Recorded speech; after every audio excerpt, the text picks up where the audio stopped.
No one expected to find a child inside that crate, barely alive, nearly frozen. But the note taped to the lid was even more disturbing. Daughter of some dragon. From that moment on, nothing made sense. Not the way her eyes seemed to see beyond the present, not the silence filled with unspoken truths. Where are you listening to this story from? Let us know in the comments. Now let's get into it. The first thing I noticed was the cold. Not the atmospheric cold of Keshet 7, which never bothered me much anymore after 3 years working the ice mines. This was different. This was the cold of something dying. The crate sat outside Bay 14 of the processing facility, standard polymer container, the kind we used for tool storage. Nothing special. Except it was making a sound. A soft, irregular thumping, like something alive was inside, getting weaker. I should have walked past it, should have clocked out, collected my ration chits, and headed back to my HAB unit like every other night. But I'd spent too many years in the war listening to the sounds things make when they're dying. That sound hooks into something deep in your brain, something that doesn't care about good sense or self-preservation.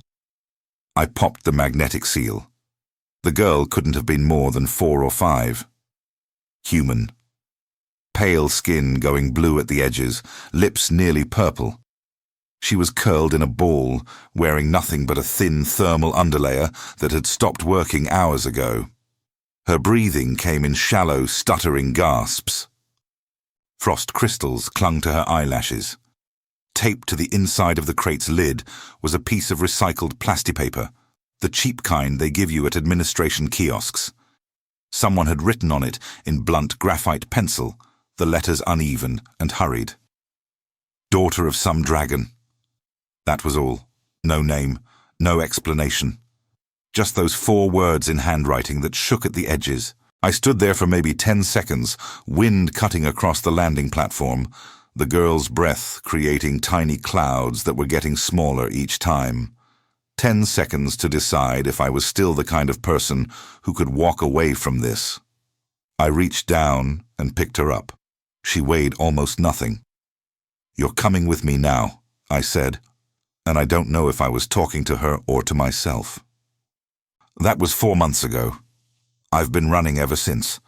My name is Garrett Voss, former sergeant, 3rd Human Expeditionary Fleet, dishonorably discharged after the Kraos Station incident. The discharge papers said, "moral failure under combat conditions," which was their polite way of saying I'd made a choice that saved 47 lives and ended 800 more.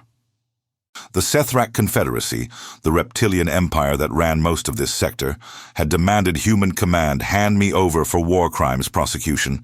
Instead, they buried me here on Keshet 7, a frozen moon at the ass end of nowhere, working deuterium extraction for a mining consortium that didn't ask questions about your past as long as you made quota. It was supposed to be penance, anonymity, a place to disappear. Then I found Maya. That's what I called her anyway. She didn't speak for the first 2 weeks. Didn't react to her own name when I tried a dozen different ones. Just stared at walls with those huge dark eyes and flinched whenever I moved too quickly. So I picked Maya because it meant illusion in one of the old Earth languages, and that's what she felt like at first. Something that couldn't possibly be real. Something that would vanish the moment I looked away.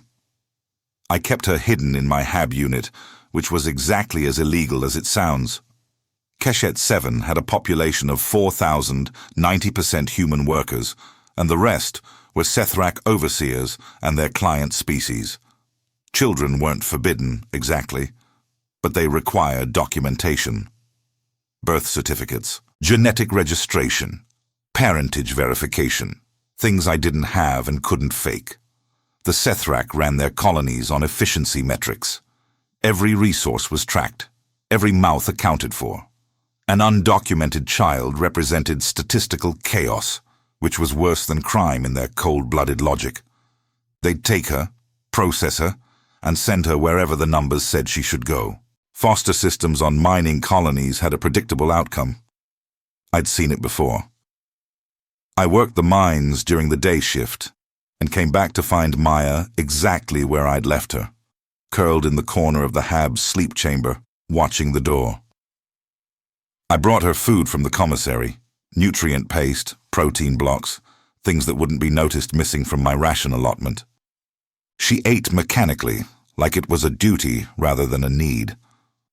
For 3 weeks, this was our existence. I tried to be gentle, tried to give her space. I'd been a soldier, not a father. I didn't know the right words or the right gestures. I just knew how to not be another threat in a life that had clearly been full of them. It was on day 23 that she finally spoke. I'd come home from a double shift, exhausted, covered in frost and mineral dust. I went through my usual routine: decontamination shower, ration prep, checking the door locks twice. Maya sat in her corner, tracking me with those enormous eyes. I set her food down and turned to the wall storage to pull out my own meal. "Why?" she said. The word was so soft I almost missed it. I turned back slowly. She was looking at the floor now, hands clasped together in her lap. "Why what, sweetheart? Why did you take me?" Her voice carried an accent I couldn't place, vowels slightly elongated. The note said I was supposed to die. The cold feeling came back, the one I'd felt when I first opened that crate. "Who told you that?" Nobody had to tell me. She looked up then, and her eyes were older than any 5-year-old's should be. When you leave someone in a box in the cold, you want them to die. Everyone knows that. I knelt down slowly, keeping distance between us. "I don't want you to die, Maya. That's why I brought you home. This isn't my home. It is now." She studied me for a long moment, like she was trying to decide if I was lying. What happens when you get tired of me? The question hit harder than it should have. "I'm not going to get tired of you. Everyone does." She said it like a fact, like something proven through repeated experimentation. "My mother did. That's why she wrote the note." "Your mother wrote that note?" Maya nodded. "She said I was too much like him, like the dragon. She said I ruined everything and I needed to go away so she could fix it." I wanted to ask more. Who the dragon was, what Maya had ruined, where this woman was now. But the girl's face had gone pale and tight, and I recognized that look. I'd seen it in mirrors after the war. Pushing now would break something fragile. "Okay," I said instead. "Well, I'm not your mother, and I'm not going anywhere. You promise?" I should have been more careful with that word. Promises were dangerous things, especially ones you made to children. But I looked at her small, shaking hands and her 2 old eyes, and I said it anyway. "I promise." That night, for the first time, Maya didn't sleep in the corner. She pulled her blanket close to my bunk, not touching, but near enough that I could hear her breathing. Small victories. I'd learned to appreciate those in the war. 2 days later, everything started falling apart. The Sethrak had a system for monitoring their colonies: surveillance drones, biometric scanners at checkpoints, mandatory weekly reports from sector supervisors. I'd been careful. I varied my routes home, kept my resource consumption within expected parameters, made sure Maya stayed away from windows during the day cycle. But careful only gets you so far when the system is designed to catch anomalies. I was in the processing facility when Overseer Kresh found me. He was a typical Sethrak, 7 feet tall, scaled skin in mottled green and gray, eyes like chips of amber set in a face that had never learned how to smile. They didn't have facial expressions the way humans did. Everything was in the stillness, the angle of their head, the position of their pupils. Kresh's pupils were dilated. That meant interest. "Worker, Voss," he said, his voice carrying that characteristic sibilant hiss.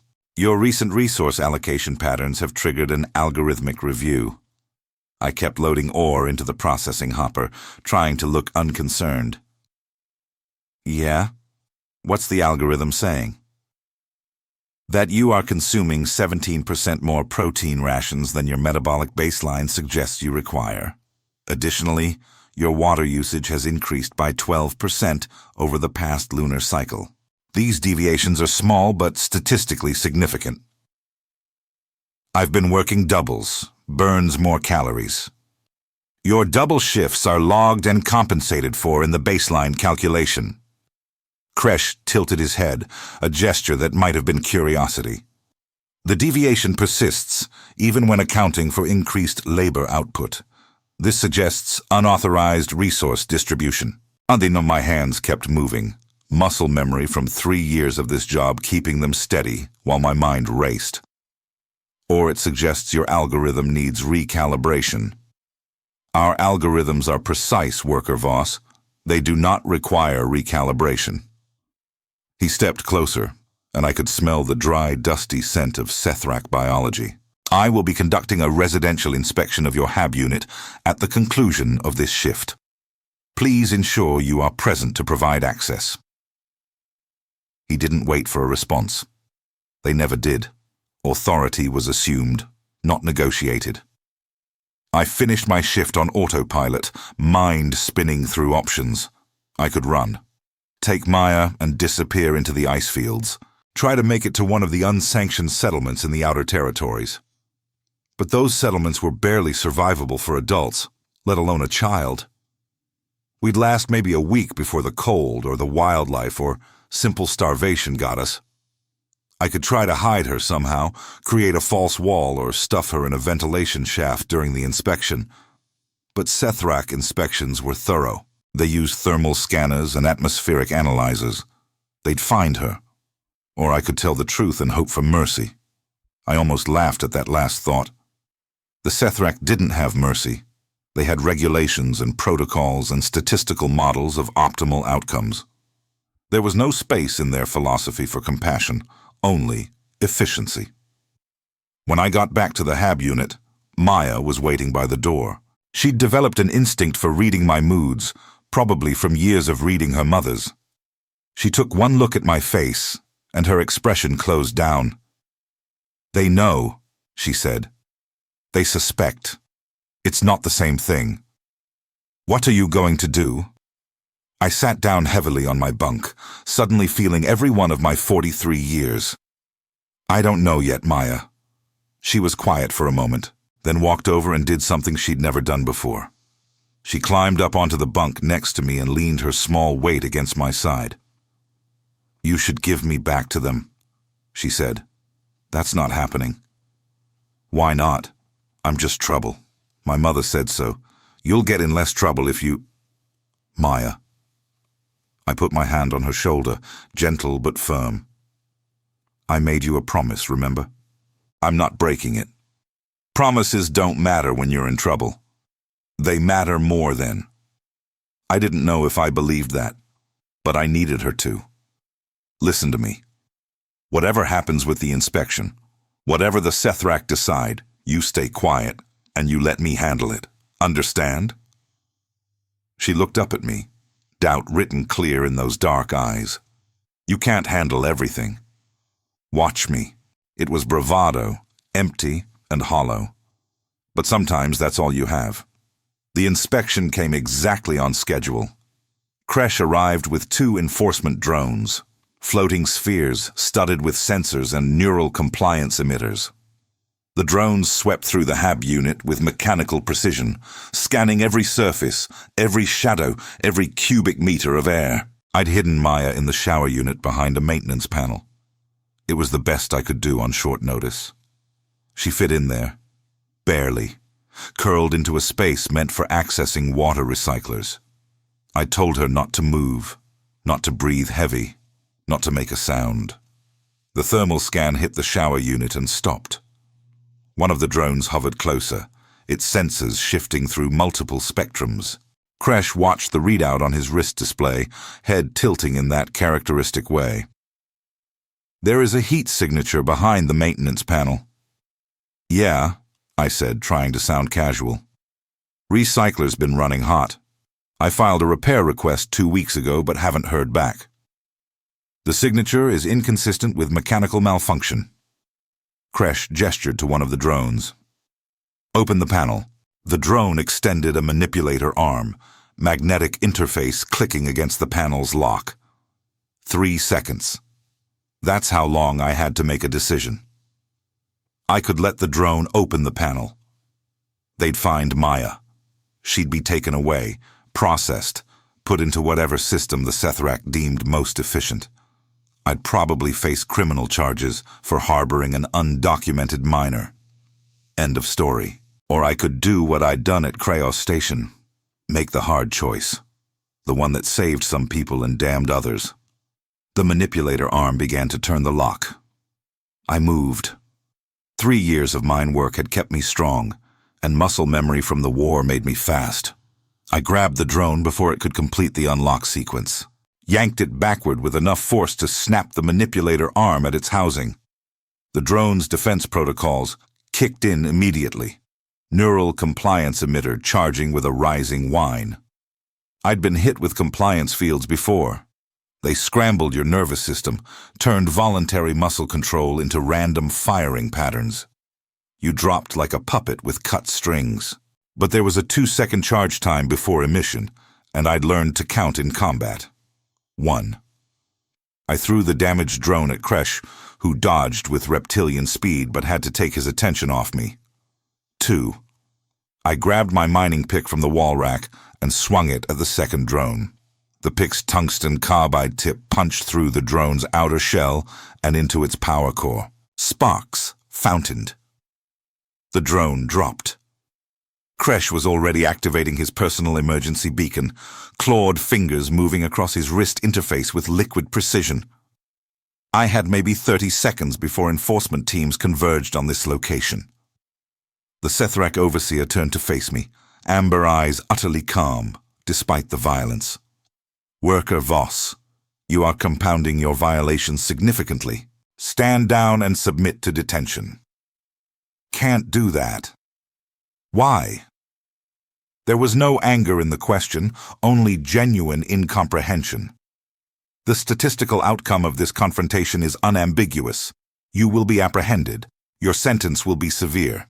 Your actions are illogical. Yeah, well, I moved toward the shower unit, keeping the pick ready in case he tried to stop me. Humans are pretty good at illogical. I wrenched the maintenance panel open. Maya tumbled out, eyes wide with terror.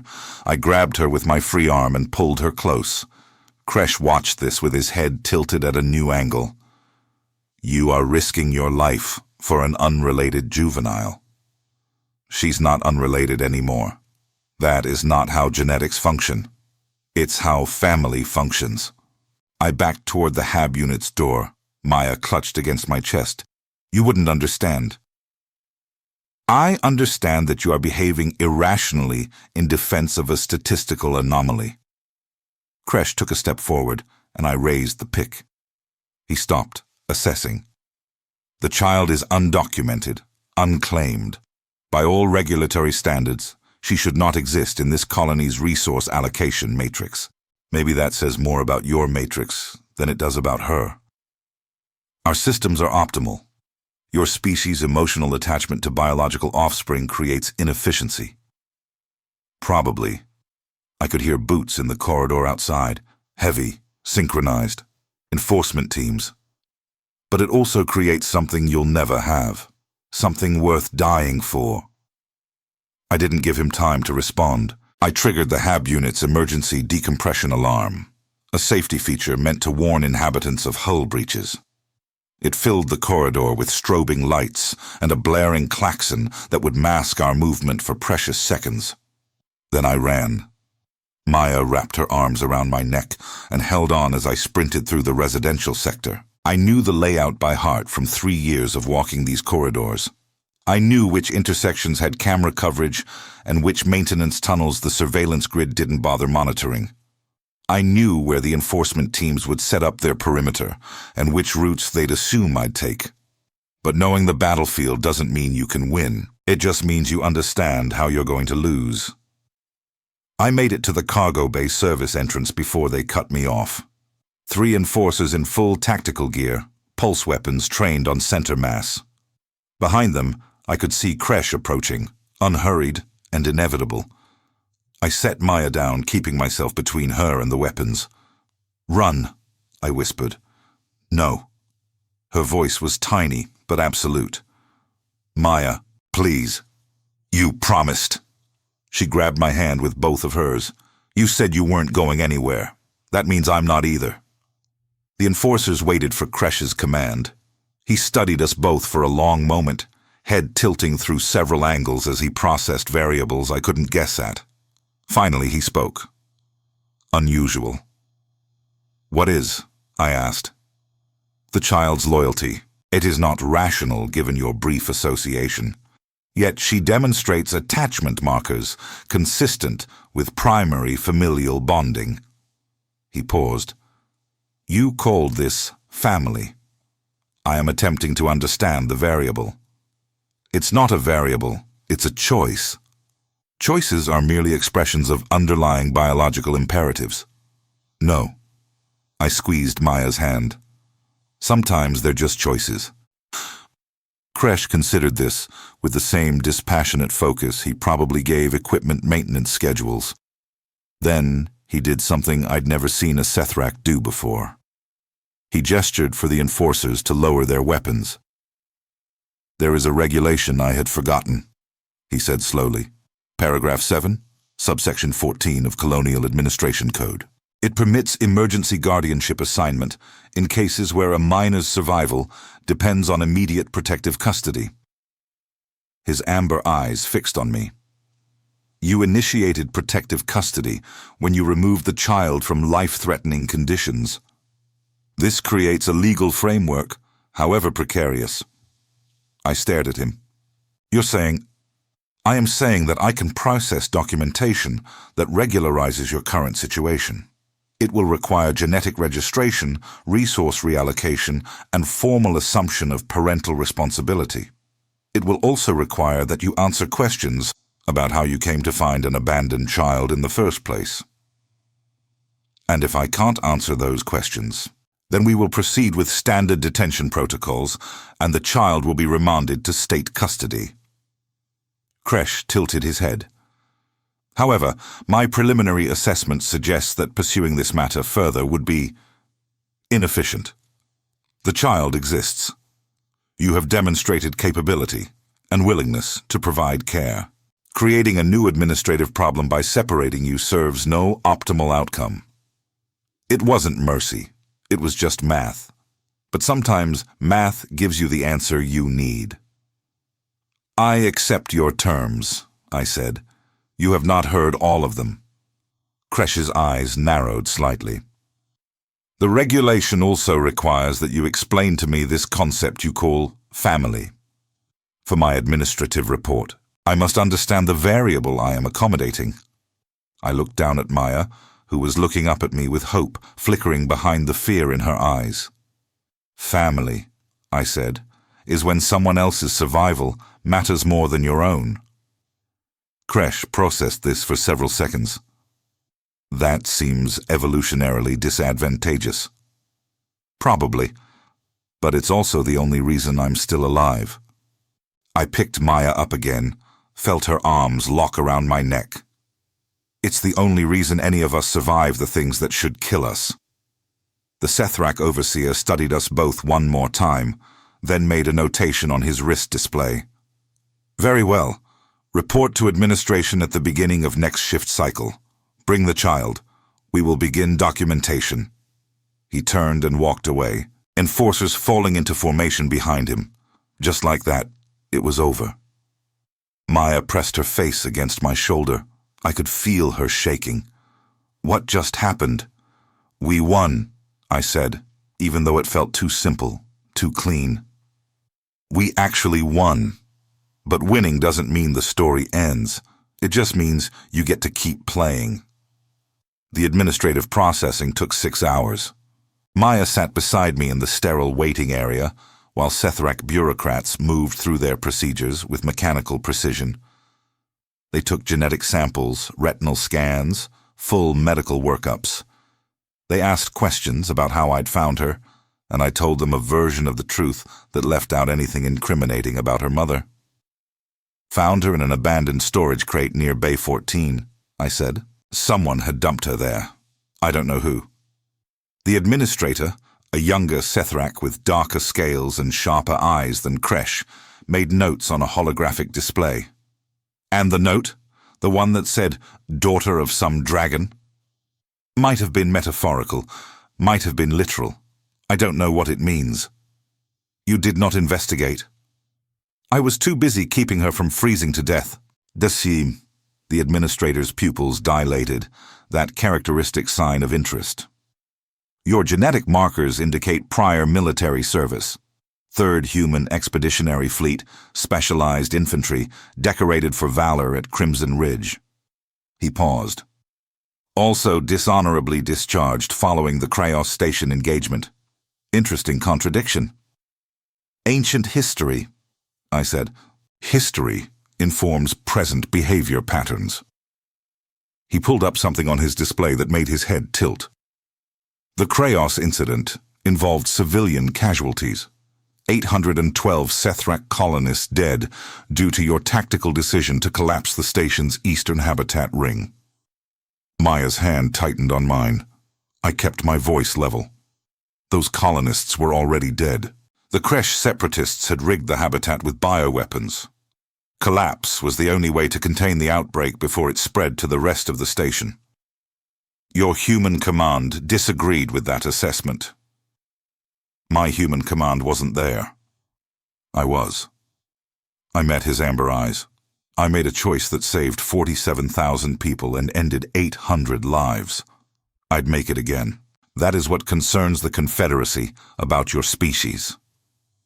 The administrator made another notation. Your willingness to calculate acceptable losses makes you unpredictable, dangerous. And yet here you are, processing adoption papers for me. Emergency guardianship papers, he corrected. Not adoption. The distinction is significant. Adoption implies permanent familial bonding. Emergency guardianship can be revoked if circumstances change. Circumstances like what? Like discovering the child's biological parents. Like determining she has superior placement options. Like deciding you are an unfit guardian. He fixed me with that reptilian stare. This arrangement is provisional, Worker Voss. Do not mistake bureaucratic accommodation for approval. By the time we left administration, it was deep into night cycle. The corridors were nearly empty, just a few late-shift workers heading to or from their duties. Maya walked close beside me, her small hand still gripped in mine. What he said about Krayos, she said quietly.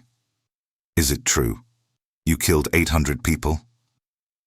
I'd known this question would come eventually. Yeah, it's true. Why? Because 800 was better than 47,000. She was quiet for a while, processing that. My mother used to say that some choices don't have right answers, just different kinds of wrong. Your mother was smart. My mother left me in a box to die. Fair point. We walked in silence for a while, our footsteps echoing off the metal walls. Finally, Maya spoke again. What's a dragon? The question caught me off guard. What do you mean? The note said I was a daughter of some dragon. I've been thinking about it. I've never heard that word before, not in any language I know. It's from old Earth mythology. Big reptilian creatures, breathed fire, hoarded treasure, usually ended up fighting knights and heroes. Were they real? No, just stories. Then why would my mother write that? Why would she say I was a dragon's daughter if dragons aren't real? I didn't have a good answer for that. Maybe it was a nickname. Some people get called tiger or bear, even though they're not actually animals. Maya didn't look convinced, but she dropped the subject. We got back to the HAB unit, now legally registered as a 2-person occupancy, and I made us both food. Real food this time, not just ration blocks. With official guardianship, came increased resource allocation, small mercies. That night, Maya slept in the bunk next to mine instead of on the floor. Progress. But I lay awake for hours, staring at the ceiling and thinking about dragons. The next 3 months were the most stable I'd had since the war. I fell into a routine, worked the mines during day shift, come home to Maya, help her with the basic education modules the Sethrak required for all colony children. She was smart, picked things up fast, almost too fast. She'd look at a mathematical concept once and have it memorized, or hear a new word, and integrate it into her vocabulary immediately. "You're a natural learner," I told her one evening, as she blazed through a chemistry module meant for kids twice her age. Mother said I remembered too much, that it wasn't normal. Maya didn't look up from the display. She said it scared people when I knew things I shouldn't know. What kind of things? I don't know. Just things. Like I could hear her thinking sometimes, or I'd know when she was about to get angry before she showed it. She finally looked at me. "Does that scare you?" "No," I said, though I wasn't entirely sure that was true. "Everyone's got their own way of understanding the world. Yours is just sharper than most." She seemed satisfied with that answer and went back to her studies, but I filed the information away. Enhanced cognitive processing, possible low-level empathic sensitivity. Those weren't normal human traits. At least, not unless you'd been genetically modified. I didn't push. Maya was settling in, starting to smile occasionally, even laugh at stupid jokes I'd make. She was healing. Whatever mysteries surrounded her origins could wait until she was ready to face them. Then Kresh showed up at my door 4 months after the guardianship was finalized. "Worker Voss," he said, in that formal way of his. "I require your assistance with a matter of some delicacy." I'd learned to read Sethrak body language over the years. The way Kresh held himself, spine slightly curved, pupils constricted to pinpoints, suggested stress. "What's wrong?" "There is a situation developing that concerns your ward. May I enter?" I glanced back at Maya, who was doing homework in the corner. She looked up, eyes widening at the sight of the Sethrak overseer. I nodded, and Kresh slithered in with that characteristic reptilian grace. He produced a data tablet and set it on my small table. 3 days ago, a priority search query entered our system from an external source.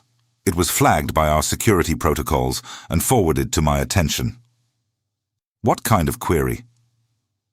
"A genetic trace. Someone is searching colonial databases for a child matching your ward's genetic markers." Kresh activated the tablet, showing me a wall of data I couldn't fully interpret. The query originated from a private vessel currently in high orbit around Keshet 7. The vessel is registered to a corporate entity called Dracon Syndicate. The word hit me like a physical blow. Dracon. Dragon. What's Dracon Syndicate? A human-operated commercial entity based in the outer reaches. Officially, they engage in rare mineral acquisition and luxury goods trading. Unofficially. Kresh paused. "Our intelligence suggests they are involved in genetic modification services, illegal enhancement programs. They operate outside Confederacy jurisdiction." Maya had gone very still in the corner. I could see her hands starting to shake. Why would they be looking for Maya? That is what I hoped you could tell me. Kresh's amber eyes fixed on me. "Your ward's genetic profile contains anomalies, markers consistent with engineered enhancement. I observed this during the initial registration but elected not to pursue the matter as it did not affect her immediate welfare or colony function." "What kind of enhancements?" "Enhanced neural processing capability, accelerated cellular regeneration, trace elements of non-human DNA integration." He let that last part hang in the air.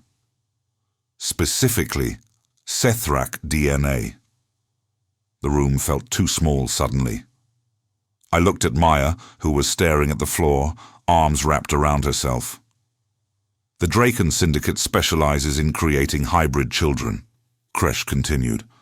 Cross-species genetic engineering for wealthy clients who desire offspring with enhanced capabilities. It is illegal under Confederacy law and punishable by immediate execution of all parties involved. You're saying Maya is a genetic construct, yes, created through illegal biological manipulation, likely commissioned by a human client who wanted a child with Sethrak cognitive advantages. Kresh tilted his head. The note you found. Daughter of some dragon. Drakon is an ancient human word for dragon. The note was not metaphorical. It was literal identification. Maya stood up abruptly. I need to use the bathroom. Her voice was mechanical, empty. She walked into the shower unit and closed the door. I heard the lock click. I turned to Kresh. What does this mean? Are you going to turn her over to them? That depends. The overseer moved closer, lowering his voice. The Draken Syndicate's search query was accompanied by a substantial financial incentive for information leading to the child's recovery. They are offering 6 million credits for her return. So this is about money. No, Worker Voss. This is about slavery. Kresh's pupils dilated fully, a sign of what might have been anger in his species. Enhanced children are valuable assets. They can be sold, traded, or kept as property by their creators. The Draken Syndicate does not seek to rescue this child. They seek to reclaim their investment. Over my dead body. That may be the literal outcome if you interfere. Kresh produced a second display, showing a sleek vessel in orbit. The ship is a Raven-class interceptor, military-grade, armed with enough firepower to level this facility if they decide subtlety is no longer required. Then what are my options? I can report the child's location and collect the finder's fee. This would be the efficient choice. Kresh paused. Or I can classify the genetic trace query as a false positive and purge it from our records. This would buy you time, but not indefinitely. The Syndicate will expand their search parameters. Why would you do that? Help us, I mean. Kresh was quiet for a long moment. 4 months ago, you explained to me that family is when someone else's survival matters more than your own. I have been analyzing this variable, attempting to understand its function in human psychology. He gestured toward the bathroom door. That child's attachment to you is quantifiable, measurable. It produces observable changes in her stress markers, cognitive performance, and emotional stability. You are, by all statistical analysis, essential to her continued psychological development. So I find myself curious what would happen if I removed that variable, if I separated you. His head tilted. My models suggest it would cause her significant harm, and I do not wish to cause her harm. This is inefficient, illogical, yet the preference persists. Kresh, I said slowly, are you saying you care what happens to her? I am saying I am experiencing a computational error in my decision matrix, and I have elected not to correct it. He turned toward the door. You have 48 hours before the Syndicate requests docking clearance for a planetary search team. I suggest you use that time wisely. He left. I stood there for a moment, trying to process everything, then went to the bathroom door and knocked softly. Maya, can we talk? No answer. I know you heard everything. I know you're scared, but I need you to talk to me. The lock clicked. The door opened. Maya stood there, and her eyes were completely dry. No tears. Just that terrible ancient look again. I remember now, she said. I remember why my mother was afraid of me. What do you remember? Everything. She walked past me and sat on her bunk, hands folded in her lap. My mother's name was Elise Carver. She worked for the Draken Syndicate as a surrogate carrier. They paid her 50,000 credits to carry me to term and then hand me over, but she kept me instead. She said she couldn't give away her own daughter, even if I wasn't fully human. Maya. She tried to love me. She really did. But I grew too fast, learned too fast, knew too much. People started asking questions. Her boyfriend found out what I was and threatened to report her unless she got rid of me. Maya's voice was flat, reciting facts. So she put me in a box and left me to freeze. It was supposed to look like an accident, an undocumented child who died of exposure. No one to blame. I sat down beside her, careful not to touch. That wasn't your fault. I know, but it doesn't change what I am. She looked up at me with those huge, dark eyes. I'm not really a person, Garrett. I'm property. Something someone designed and built. And now they want me back. Listen to me very carefully. I turned to face her fully. I don't care what genetic markers you have or who created you. You are a person. You think, you feel, you choose. That makes you human in every way that matters. The law doesn't see it that way. Then the law is wrong. You can't fight the law. You already learned that at Kraos Station. The comment was sharp, knowing. She was too perceptive for comfort sometimes. Maybe. But I can make choices that matter more than the law. Like what? I thought about it. 48 hours. A Raven-class interceptor in orbit. Armed teams coming to reclaim stolen property. I was one discharged soldier with mining equipment and a 5-year-old girl who shouldn't exist according to half the galaxy's legal codes. The smart play was to run. Get Maya off-world somehow. Disappear into the outer reaches, where the Confederacy's authority meant nothing. But Keshet 7 was locked down tight. No ships left without Sethrak authorization, and any attempt to steal a vessel would trigger immediate military response. The desperate play was to fight. Barricade ourselves in the HAB unit and make them come through me to get to her. But that would last maybe an hour before they used heavy weapons or gas, and Maya would still end up captured. The impossible play was something else entirely. I need you to trust me, I said. Can you do that? Maya studied my face for a long moment, then nodded. What are you going to do? Something stupid. I stood up and pulled out my comm unit. And I'm going to need Kresh's help to do it. The plan came together over the next 36 hours. Kresh provided access to the colony's communication array, though he made it clear he was violating approximately 47 regulations by doing so. I didn't care. I only had one shot at this. I sent a message to the Draken Syndicate's ship, direct, unencrypted, an invitation. This is Garrett Voss, current guardian of the genetic construct you're searching for. I understand you want her back. I'm willing to negotiate terms, but we do this face-to-face. Docking Bay 7, tomorrow at 1600 hours. Come alone, or the deal's off. The response came 4 hours later. A woman's voice, smooth and controlled. Mr. Voss, how enterprising of you. I accept your terms. I'll see you tomorrow. Maya sat across from me in the HAB unit, watching me prep my old military kit. I hadn't touched it in 3 years, but muscle memory made my hands steady as I checked the charge on my plasma sidearm and the seals on my combat vest. You're going to try to kill them, she said. Not a question. I'm going to try to protect you. It's not the same thing. Sometimes it is. I holstered the weapon and looked at her. Maya, there's something I need you to understand. What happened at Kraos Station, those 800 people, it wasn't just a tactical decision. It was a choice to accept that I couldn't save everyone. That sometimes the only way to protect the people who matter is to let go of the ones you can't reach. I don't understand. You will. Tomorrow.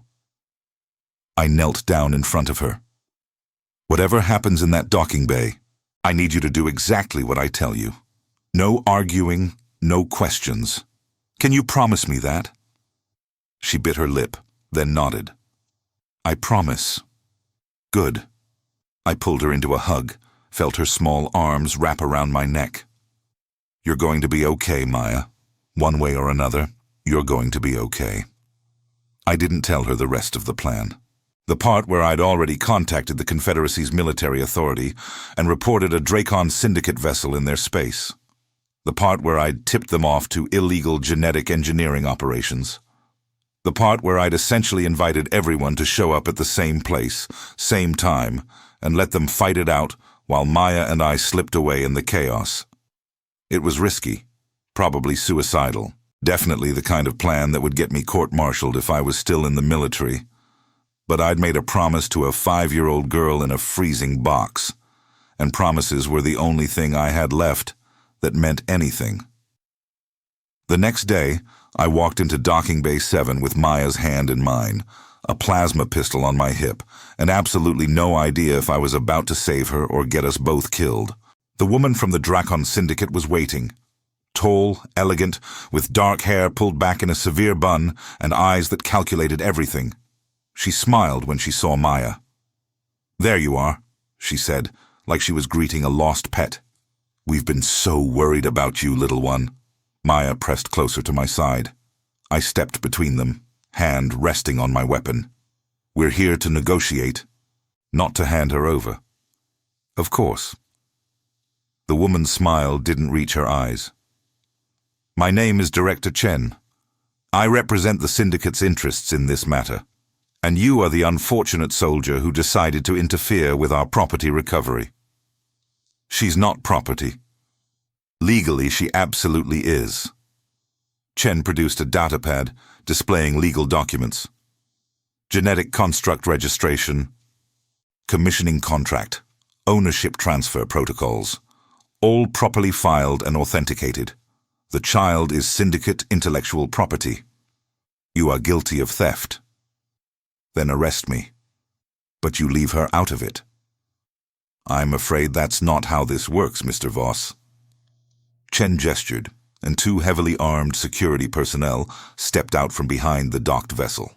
"You have 30 seconds to hand over the construct before we take her by force. Choose wisely." This was the moment, the point of no return. I could feel Maya shaking behind me, could hear her rapid breathing. 29 seconds. 28. I drew my weapon and leveled it at Chen's chest. "Here's my counteroffer. You get back on your ship and leave this system, or I put a plasma round through your sternum." Chen's expression didn't change. "And then my security team kills you and takes the child anyway. You've calculated this outcome, surely." "Yeah, I have." I smiled, though it felt hollow. "But here's the thing about humans, Director. We're really good at making bad choices for good reasons." 15 seconds. 14. Outside the docking bay, I could hear the rising whine of atmospheric entry. Right on schedule. Chen heard it too. Her eyes narrowed. "What did you do?" "Called in a favor with the Confederacy Military Authority. Reported illegal genetic engineering in their space. They tend to respond aggressively to that kind of thing." The first Sethrek gunship screamed overhead, its weapon systems already hot. Chen's face went pale. "You absolute fool. You've killed us both." "Maybe." I grabbed Maya and pulled her toward the emergency access tunnel Kresh had left unlocked. "But at least you won't get her." The next 60 seconds were chaos. Chen's security team opened fire. I returned fire while dragging Maya behind cargo containers. The Sethrek gunship landed, and enforcement teams poured out, engaging both groups. Plasma bolts and pulse rounds turned the docking bay into a light show. I made it to the access tunnel with Maya and pulled the emergency seal. The heavy door slammed shut, cutting off the sound of battle. We ran through the maintenance corridor, my combat training kicking in to navigate the maze of passages Kresh had mapped out for me. We emerged in the cargo processing sector, just as planned. Kresh was waiting with a small shuttle, a maintenance craft, barely big enough for 2 people, but space-worthy. "This is your escape route," he said. "The vessel is fueled and ready. I have programmed coordinates for a neutral station in the border territories. They will not ask questions." I stared at him. You're helping us run. I am facilitating an optimal outcome. Kresh tilted his head. The syndicate will be detained. You will be classified as a fugitive. But the child will be safe. By my calculations, this is the least inefficient resolution. Kresh, thank you. Do not thank me, Worker Voss. You have created significant administrative chaos. But his pupils were dilated in that way that suggested something close to satisfaction. Go, before I remember my duty. I got Maya into the shuttle and strapped her in. As I fired up the engines, she grabbed my arm. Where are we going? I don't know yet. Somewhere they can't find us. I guided the shuttle out of the bay and into open space. Somewhere we can figure out what comes next. Will we ever stop running? I looked at her, this impossible girl, this daughter of dragon myths and desperate science, this child who'd become my family without either of us planning it, and I told her the truth.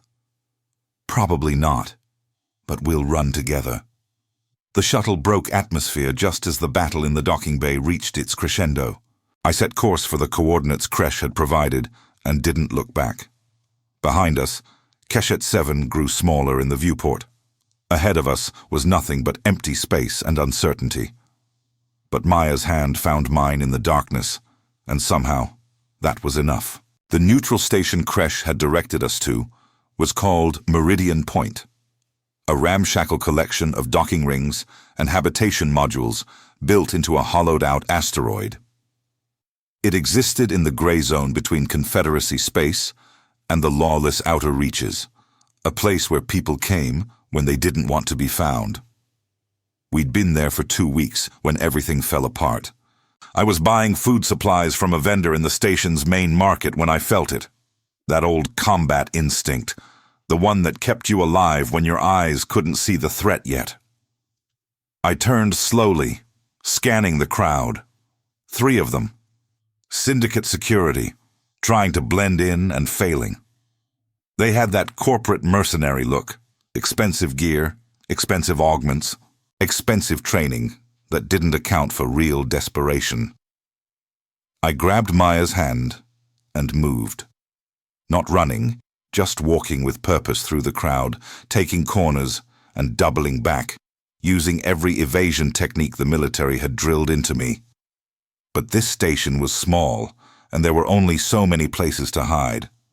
We made it back to our rented hab unit just ahead of them. I slammed the door controls and activated the magnetic lock, knowing it would buy us maybe 5 minutes before they cut through.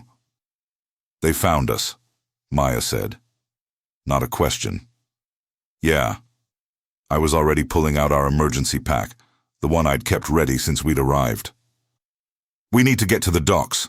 There's a cargo hauler leaving in 30 minutes. If we can... The door exploded inward. Not cut. Exploded. They'd used breaching charges, the kind meant for military targets. Overkill for a single door, but it told me everything I needed to know about how serious they were. Director Chen walked through the smoke, flanked by 6 security personnel in full tactical armor. She looked at me with something close to disappointment. Mr. Voss, did you really think you could run forever? I put myself between her and Maya, hand on my weapon. I thought I'd at least make it longer than 2 weeks. We've been tracking you since you left Keshet 7. Your Sethrak friend's shuttle had a maintenance transponder he apparently forgot about. She smiled. We simply waited until you were somewhere with no Confederacy presence before making our move. Smart, I admitted. So what now? You kill me and take her? That was the plan. Chen's expression shifted, became almost regretful. But there's been a complication. The Confederacy has placed a system-wide bounty on Syndicate personnel. We're effectively trapped here until we can arrange discreet transport, which means we need leverage. Leverage. You, Mr. Voss, are going to help us negotiate safe passage. In exchange, we'll let you live long enough to say goodbye to your stolen property. She gestured, and 2 security personnel moved forward. Restrain him. That's when Maya did something I'd never seen before. She stepped forward, past my protective stance, and her eyes, those huge, dark eyes, began to glow with a faint amber light. Sethrak eyes. The genetic markers Kresh had mentioned, suddenly active and visible. "No," she said, and her voice carried harmonics that shouldn't have been possible from a human throat. "You're not taking him." Chen's smile faded. "The construct is manifesting. Fall back." But it was too late. Maya raised one small hand, and the two security personnel froze mid-step. Just stopped, like someone had hit pause on their nervous systems. They toppled over, conscious, but unable to move. "Maya," I said carefully. "What are you doing?" "I don't know." She sounded terrified even as her eyes blazed brighter. "I can feel them, their thoughts, their fear. It's like they're all connected, and I can pull the strings. Enhanced neural processing. Trace elements of Sethrak DNA. Kresh had told me about the markers, but he hadn't mentioned this. The Syndicate had built her as something more than human, something that could interface with Sethrak neurology in ways that shouldn't be possible. Chen was backing toward the door, her remaining security team forming a protective barrier. Psychometric manipulation. They told me it was theoretical, that the integration was too unstable. "Looks pretty stable to me," I said. "It won't last. The neural load will overwhelm her underdeveloped brain. She'll burn out within minutes." Chen's voice was clinical, detached. "Lower your weapon and surrender, Mr. Voss, or watch her die trying to protect you." Maya's hand was shaking now. I could see sweat beading on her forehead, her breathing coming in ragged gasps. Chen was right. Whatever Maya was doing, it was killing her. I had seconds to make a choice. I could fight, try to take out Chen and her team while Maya held them paralyzed. But even if I won, Maya would die from the strain. I could surrender, let them take us both, hope for another chance to escape. But I knew better. There wouldn't be another chance, or I could do what I'd done at Krayos Station. Make the impossible choice. The one that saved some people by sacrificing others. I holstered my weapon and raised my hands. "Okay, you win. Just make her stop before she hurts herself." Chen studied me for a long moment, then nodded. "Wise decision. Deactivate, construct, stand down." Maya's eyes flickered, the amber glow fading. She swayed, and I caught her before she fell. The paralyzed security personnel groaned as control of their bodies returned. "Good," Chen said. "Secure them both. We'll use the child's abilities as a demonstration for potential buyers. Enhanced psychometric control is worth triple the standard commission." "You're selling her?" I stared at her. "She's a child. She's a product. One we're legally entitled to recoup our investment on." Chen turned away, already losing interest. "Bring them to the ship." They zip-tied my wrists and hauled us both toward the docking ring where the Syndicate vessel was berthed. Maya was barely conscious, leaning against me as we walked. I could feel her shaking. "I'm sorry," she whispered. "I couldn't hold it. I wasn't strong enough." "You were plenty strong," I said. "You just needed more time." "We don't have more time." "Not yet, but we will." It was a lie, and we both knew it. But sometimes lies are all you have to hold on to. They locked us in a cargo hold while Chen prepared for departure. Standard containment, reinforced walls, surveillance cameras, armed guards outside. No windows, no escape routes, no hope. Maya sat with her back against the wall, arms wrapped around her knees. "This is how it ends, isn't it? Like my mother wanted. I just disappear." "No," I said firmly. "This is not how it ends." "Then how does it end, Garrett? You taught me that sometimes you can't save everyone, that sometimes you have to choose." She looked at me with those ancient eyes. "So choose." Save yourself. Tell them you were coerced, that you didn't know what I was. They might let you go. Maya, I mean it. I'm not worth dying for. I'm not even really a person. I'm just DNA and programming and... Stop. I moved closer, got down on my knees in front of her. Listen to me. At Kraos Station, I made a choice that haunted me for years. I killed 800 people to save 47,000. And I told myself it was the right call because the math worked. Because 800 was acceptable losses compared to 47,000. It was the right call. No, it was the necessary call. There's a difference. I took her bound hands in mine. What I learned after Kraos is that math doesn't matter when it comes to the people you love. You don't measure their value in numbers or statistics or genetic markers. You measure it in the choices you're willing to make for them. What choice are you making? I smiled, though my heart was hammering. The illogical one. Before she could ask what I meant, the cargo hold door opened. Chen entered with 2 guards, data pad in hand. Good news, Mr. Voss. We've negotiated passage through the Confederacy blockade. In approximately 4 hours, we'll be clear of this sector and en route to our primary facility. The construct will begin buyer demonstrations within the week. She paused. You, unfortunately, represent a security liability. We'll be spacing you before we leave the station. Spacing meant ejecting into vacuum. Quick death, efficient. One request, I said. Before you kill me, let me talk to her, privately. 5 minutes. Chen considered this. To what purpose? To say goodbye. You said you'd let me do that. I said we'd let you live long enough to say goodbye. I didn't specify the duration. But she gestured to the guards. 3 minutes. We'll be outside. Attempt anything, and we terminate you both immediately. They left. The door sealed. Maya and I were alone. What are you doing? She whispered. I leaned close, speaking directly into her ear. When I was in special operations, they taught us about neural overload attacks. How psychometric users could be weaponized, but the strain usually killed them. There was one exception. If they had an anchor. Someone to ground them, share the load.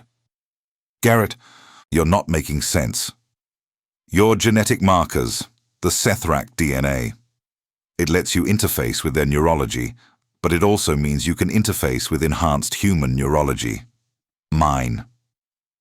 I'd received cognitive augments during my military service, standard issue for tactical officers. I'd never thought about what they might mean in this context. You can use me as a battery, channel the power through me instead of burning yourself out. Her eyes widened. That would kill you. Probably. But it would give you enough strength to take control of everyone on this ship. Chen, the guards, the crew, all of them. I can't. Yes, you can. I pressed my forehead to hers. At Kraos Station, I chose to save the many, by sacrificing the few. But you're not the few, Maya. You're the one that matters. And if I have to die to save you, then that's the choice I'm making. That's not fair. Tears were streaming down her face now. You're my family. You're all I have.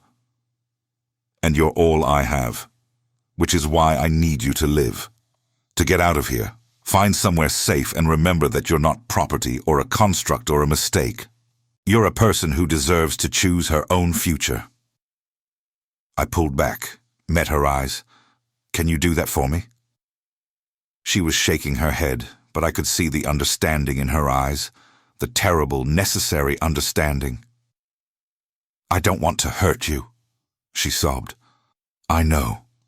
But sometimes we have to do things that hurt to protect the people we love.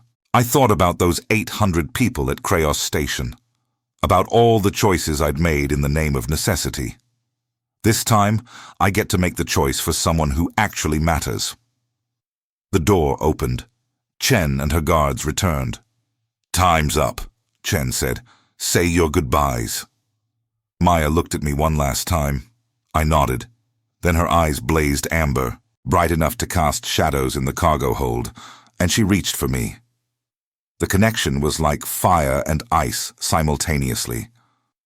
I felt her consciousness pour into mine, using my augmented neural pathways as conduits for power that would have burned her brain to ash. The pain was extraordinary, every nerve ending screaming, my vision going white. But I held on.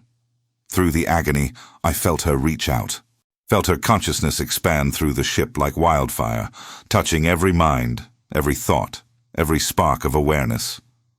Chen and the guards dropped first, their enhanced neurology making them vulnerable.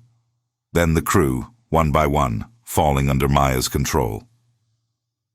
"Garrett," Maya's voice in my head, terrified and powerful.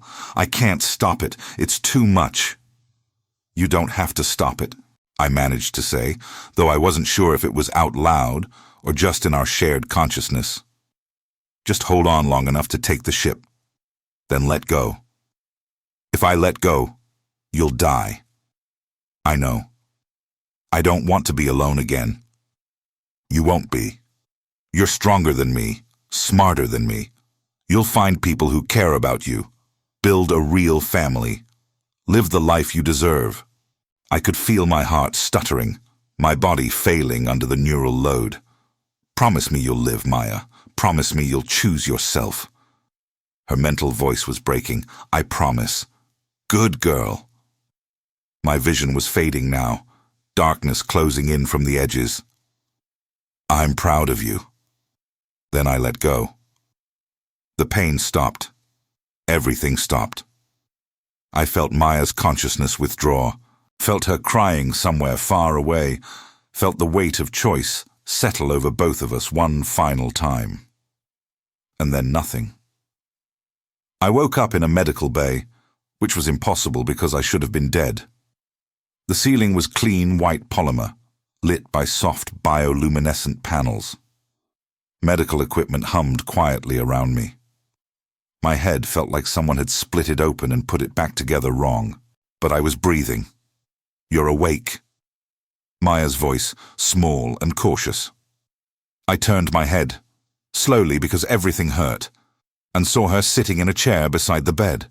She looked exhausted, dark circles under her eyes, but alive. "What happened?" My voice came out as a croak. "You died, for approximately 90 seconds. Then I used syndicate medical equipment to restart your heart and stabilize your neural functions."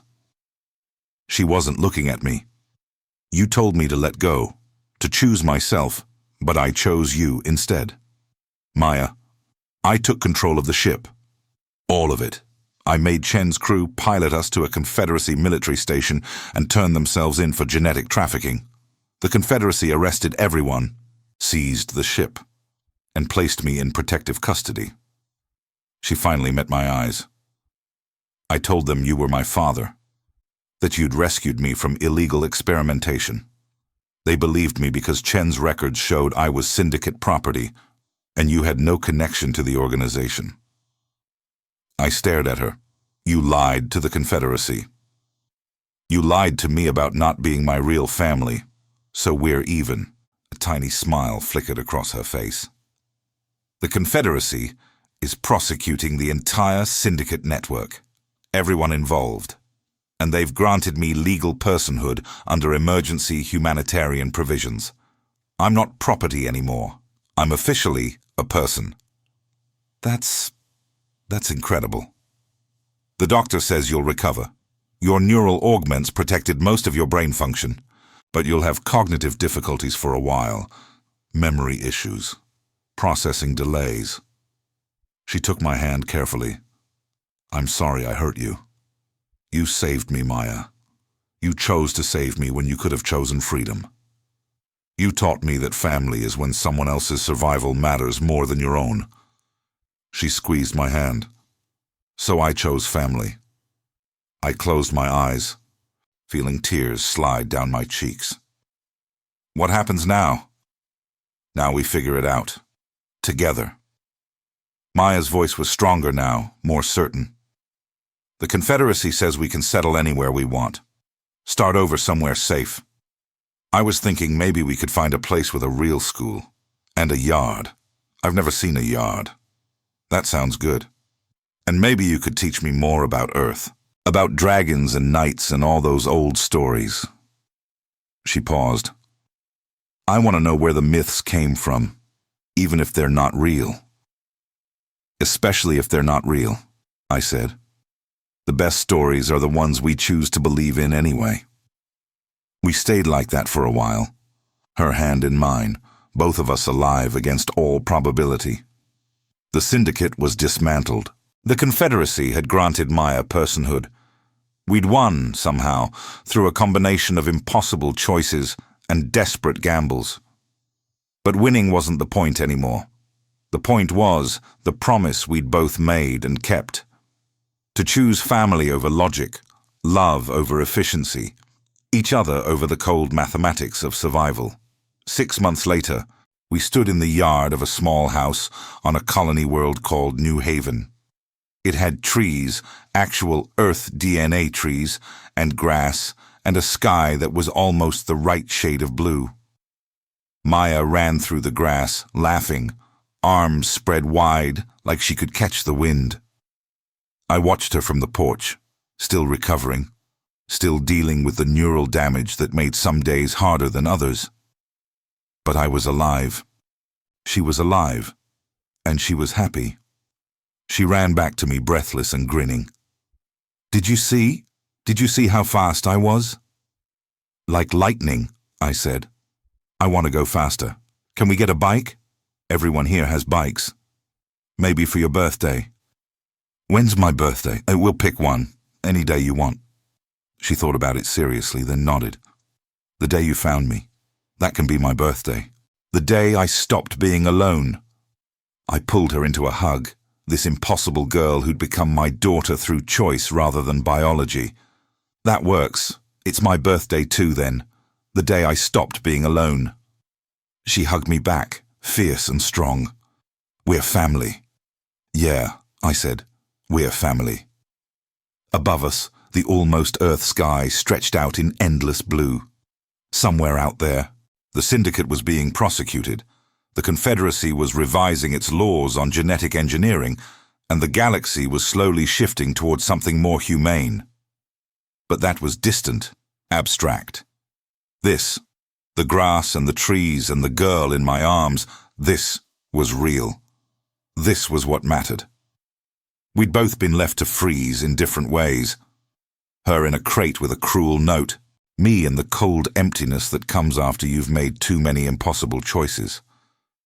But we'd found each other in that frozen moment, and we'd chosen warmth over death, family over survival, love over the logic that said neither of us deserved it. In the old stories, dragons hoarded treasure and heroes slayed them for glory. But in our story, the dragon's daughter and the broken soldier had saved each other. And that was the only ending that mattered. End.